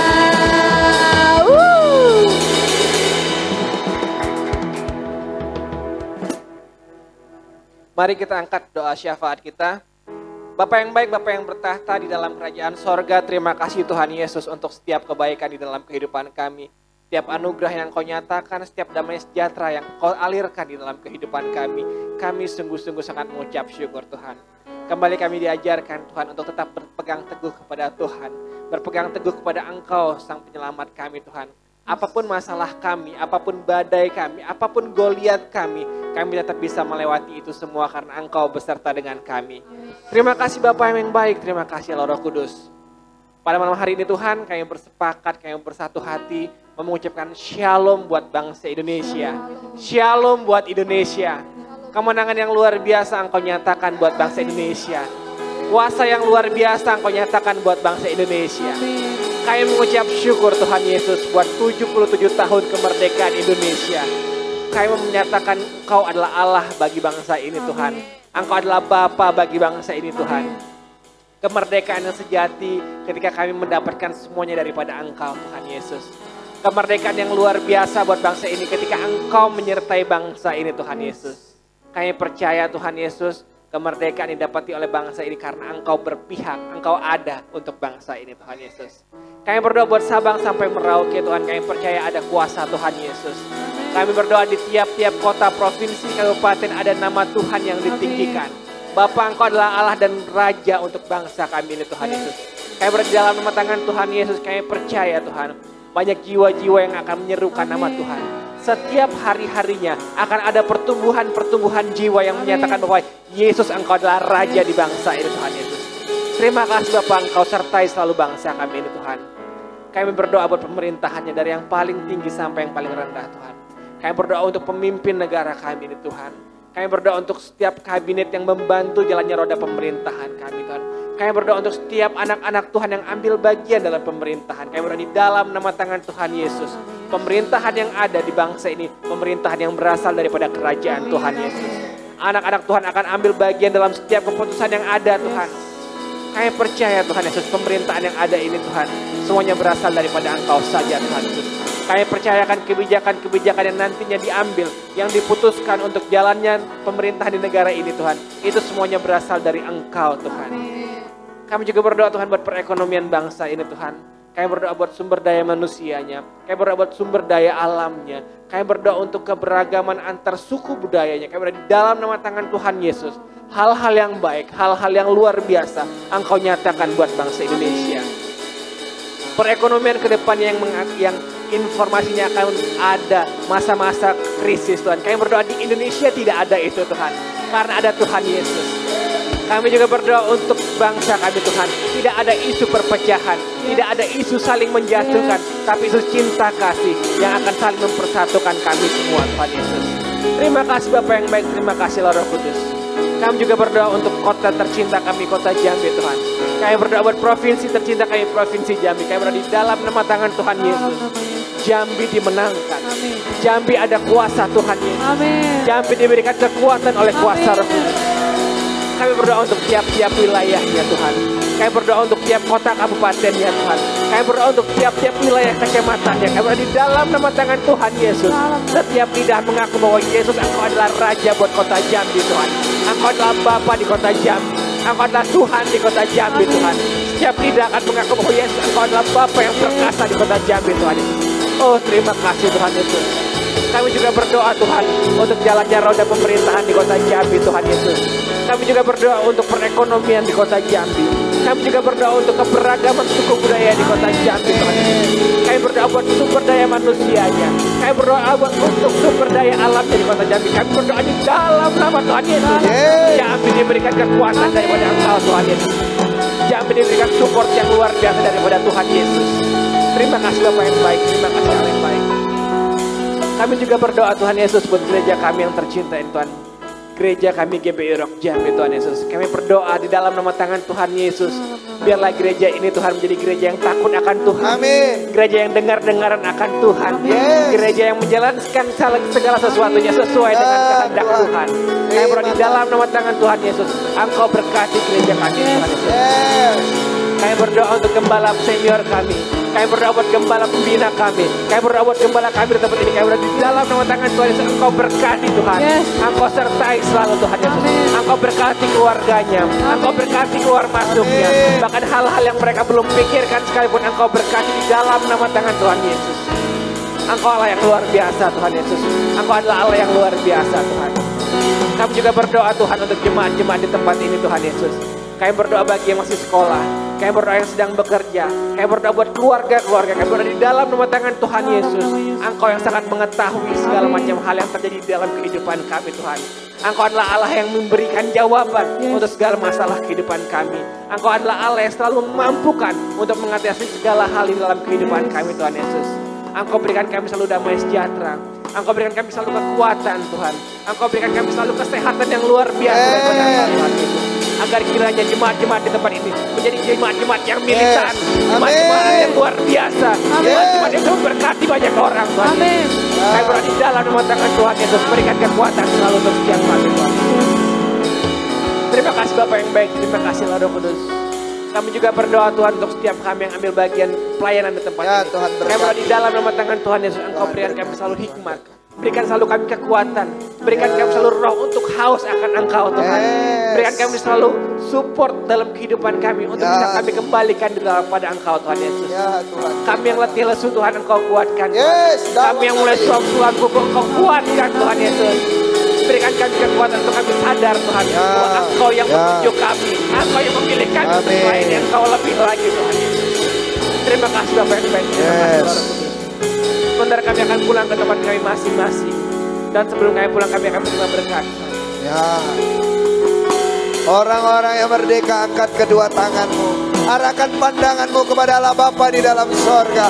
Sebab Dia sumber dari segala hal yang baik dalam kehidupanmu. Diberkatilah engkau saat engkau datang. Diberkatilah engkau saat engkau pulang.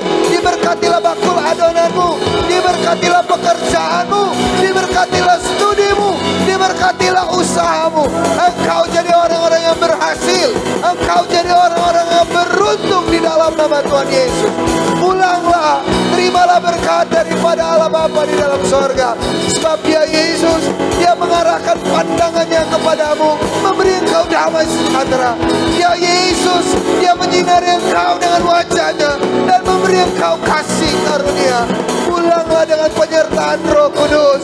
Pulanglah dengan janji-janji Tuhan. Pulanglah dengan berkat yang melimpah atas kehidupanmu. Di dalam nama Tuhan Yesus, mari kita yang sudah diberkati Tuhan, sama-sama kita katakan amin.